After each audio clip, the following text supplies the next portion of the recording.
أعوذ بالله من الشيطان الرجيم.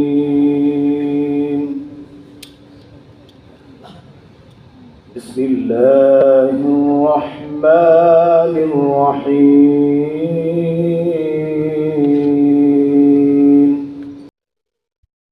সবচেয়ে বড় যে প্রবলেম সেটা হলো এই মাদক, এবং এটার ব্যাপারে উনি যে উদ্যোগ নিয়েছেন প্রত্যেক ওনার অধীনস্থ সব জেলাগুলিতে এই ধরনের মত বিনিময় সভা করে যারা যারা সমাজের প্রায় সবাই, মানে অনেকে সব লেভেলেই এফেক্টেড হচ্ছে এই মাদকের কারণে। সেই ইয়াং ছেলে মেয়েদের থেকে শুরু করে বয়স্করা বিভিন্ন ধরনের অত্যন্ত সুন্দর তাদের মতামত দিয়েছেন। ডিআইজি সাহেব সেগুলি নোট করেছেন প্রত্যেকগুলি। আপনার বাড়ি, আপনার যদি ছেলে মেয়ে বা ভাই বোন বা কেউ যদি মাদকাসক্ত হয়, আপনি তার বিল করে। আচ্ছা, যাই হোক, এখন যে বিল পাস হয়েছে এটা তার বিল নাই। এবং আমি আশা করব যে আজকে এখানে আমরা যা শুনে গেলাম, আমরা এগুলি বাস্তবায়নের জন্য যে যার যে পজিশন আছে সেই পজিশন থেকে আমরা আমাদের ব্যবস্থা নিব। তাহলে মাদকের কোনো মামলার আসামি জামিন হবে না। এরপরে আসেন যে পুলিশের যে সাপোর্ট, অনেক সময় ফরওয়ার্ডিং বা মামলার যে ল্যাপসেসগুলো, উইকনেসগুলো যেগুলো থাকে, এখানে পরবর্তী একজন আইনজীবী বলেছেন যে আসলে সাক্ষী যে সাক্ষ্য দিবে তার উপরে সাধারণত বিচার হয়। তো সাক্ষী কিন্তু এই মাদক মামলার, কারণ ওর আশেপাশে তারাও মাদক ব্যবসায়ী বা মাদক সেবী, সুতরাং সে কিন্তু স্বাভাবিকভাবে স্বজাতি বা স্বপক্ষ অবলম্বন করবে।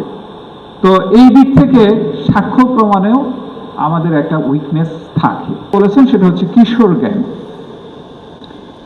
কিশোর গ্যাং এখানে অনেক দুইজন মনে হয় পয়েন্ট আউট করেছেন, যেটা আমার কাছে খুবই লাভলি, বা এটাকে মনে হয়েছে পরিষ্কারভাবে বিষয়টা আসে নাই। সেটা হচ্ছে যে স্পেসিফিক কোন এরিয়াতে কোথায় ঘটনা ঘটে, আপনাদের যদি স্পেসিফিক ইনফরমেশন থাকে, বাই টু নাইট আমার অপারেশন সেখানে হবে। এবং আমি এসপিকে এখানে আমি তার সাথে কথা বলেছি, কনসাল্ট করেছি। আপনাদের যদি এই যে নাম্বার বললাম, যে আমার নাম্বারে যদি you can send it to me, আমি এটা ভেরিফাই করে দেখব কারা কোথা থেকে আসছে, কিভাবে আসছে। তারা যদি এই এলাকার নাও হয়ে থাকে আমরা আইডেন্টিফাই করব। তাদের সহযোগিতার কারণে সামাজিক দায়বদ্ধতা থেকে তাদের যে সহযোগিতাটা আমরা পাই, তার থেকে মৌলভীবাজারে যে আইন শৃঙ্খলা পরিস্থিতি স্বাভাবিক রাখতে পুলিশ নিরলসভাবে কাজ করে যেতে সক্ষম হয় এবং সফল হয়। এবং বিশেষভাবে আমি কৃতজ্ঞতা প্রকাশ করছি আজকে আমাদের সভা সভাপতি সিলেট রেঞ্জের সম্মানিত ডিআইজি স্যারের প্রতি। স্যারের দক্ষ নেতৃত্ব ও ধারাবাহিক অভিভাবকত্বে সিলেট রেঞ্জ তথা মৌলভীবাজার জেলা পুলিশ সর্বদা সুশৃঙ্খল জনবান্ধব সেবা প্রদানের প্রাণপণ চেষ্টা চালিয়ে যাচ্ছে। তো সুতরাং আমি এই জিনিসটি বলবো যে আমরা যারা অভিভাবক কিন্তু আছি, আমাদের বাচ্চা কাচ্চারা কি করে, সন্ধ্যার পরে কোথায় যায় আড্ডা মারে, এই আমাদের প্রায় প্রতি মহল্লায়, রাস্তাঘাটে, গ্রামে গঞ্জে, ওয়ার্ডে আমি একটা জিনিস দেখতে পাই যে বাচ্চারা তারা আড্ডা মারে বসে বেশ কয়েকজন। এটা আপনাদের চোখের সামনে পড়ে না এগুলা? এই যে সন্ধ্যার সময় ঘর থেকে ছাত্রদের বের হওয়া, আমরা কিন্তু বেরোতে বেরোতে পারতাম না। পুলিশ জনগণের সেবক, পুলিশ জনগণের বন্ধু।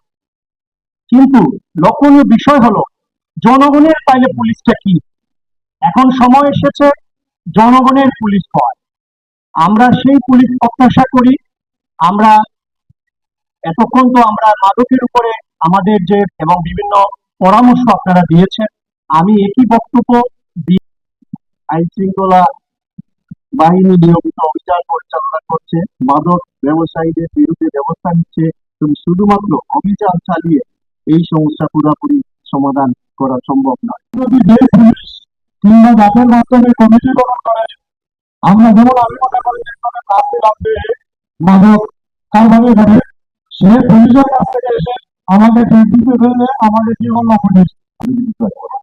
আমার প্রশ্ন হচ্ছে, যেহেতু মাদক এতই ক্ষতিকর, আর প্রথম জিনিস যে জিনিসটাকে বাচ্চারা মাদকের দিকে যায় সেটা হচ্ছে কিন্তু আমাদের এখানে প্রতিটা মুদির দোকানে সিগারেট পাওয়া যায়। এই সিগারেটটা যেন এখানে অবৈধ করা হয় না, এটা আমি জানি না। দেখতেছি যারা মাদক আসক্তি রয়েছে, যারা মাদক ব্যবসা করে তাদেরকে দেখি আমরা দেখি পুলিশে ধরে, আবার দেখি 1 মাস পর তাদেরকে আবার পুলিশে ধরে। তাহলে এই 1 মাস যখন তাদেরকে প্যারেন্টিং এবং টিচিং এর পাশাপাশি সাইকোসোশ্যাল সাপোর্টের খুব বেশি প্রয়োজন। এখন একজন সাইকোলজিস্ট হতে হলে এমফিল পাস করতে হয়। এমফিল না করা পর্যন্ত বাংলাদেশে আপনি একজন রেজিস্টার্ড সাইকোলজিস্ট হিসেবে কাজ করতে পারবেন না। সেক্ষেত্রে আমরা কি করতে পারি? আপনাদের কাছে এই প্রস্তাব রাখবো যে এই ডকুমেন্টারি যেন প্রতিটা হাই স্কুলে, বিশেষ করে প্রত্যন্ত এলাকার হাই স্কুলে প্রাধান্য দিয়ে ডকুমেন্টারি দেখানো হয়।